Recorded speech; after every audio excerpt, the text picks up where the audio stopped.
everyone. I'm Miss B. I'm Miss Meyer's best friend, and I was going to share a little bit with you today. I'm also a teacher. Go figure, she's best friends with a teacher. I teach at Jenks Middle School. So maybe one day if you go to Jenks or another middle school, you never know where you might see me. Well, one of the things that I'm very passionate about is history. As you can see behind me in my classroom, I'm actually a science teacher right now, but my degree is in history. And something that's very important to me is the history of 9/11. I was a senior in high school when that happened, and so it was a really big deal to me and my classmates because we remember what life was like before the attacks.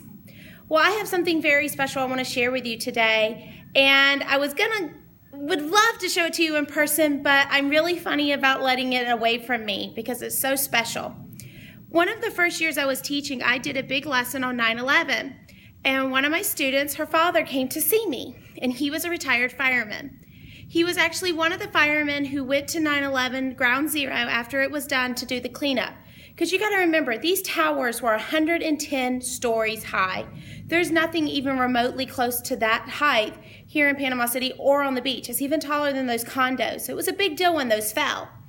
Well, he was helping with the cleanup of the rubble, and he brought me back something very, very special. To most people, this would look like just a piece of glass. I want you to notice how thick it is. That's super, super, super thick. Because you got to remember, these towers are 110 stories tall, so things have to be really thick to withstand the pressure up that high in the air. So you got to think, if this is the piece of glass, you can only imagine what the walls were like. And it took an entire plane to make those come down. And actually, it wasn't the plane, it was the heat of everything expanding. So this was one of the windows from the actual tower. I don't know which tower it was from, but it was from one of the two towers. This piece of glass, it was one of the windows. And you can tell if you look really, really close, I don't know if my camera will pick it, there is rubble ingrained in it.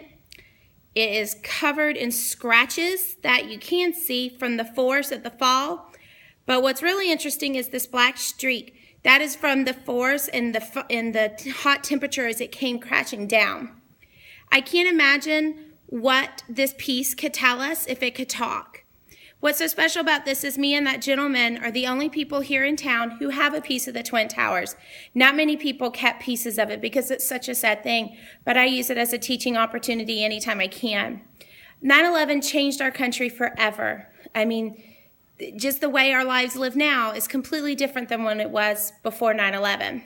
So I hope you take the time and take the lessons that Ms. Myers has taught you and learn from those and always keep those memories close to your heart. I hope you have a great day, guys, and I'll talk to y'all later.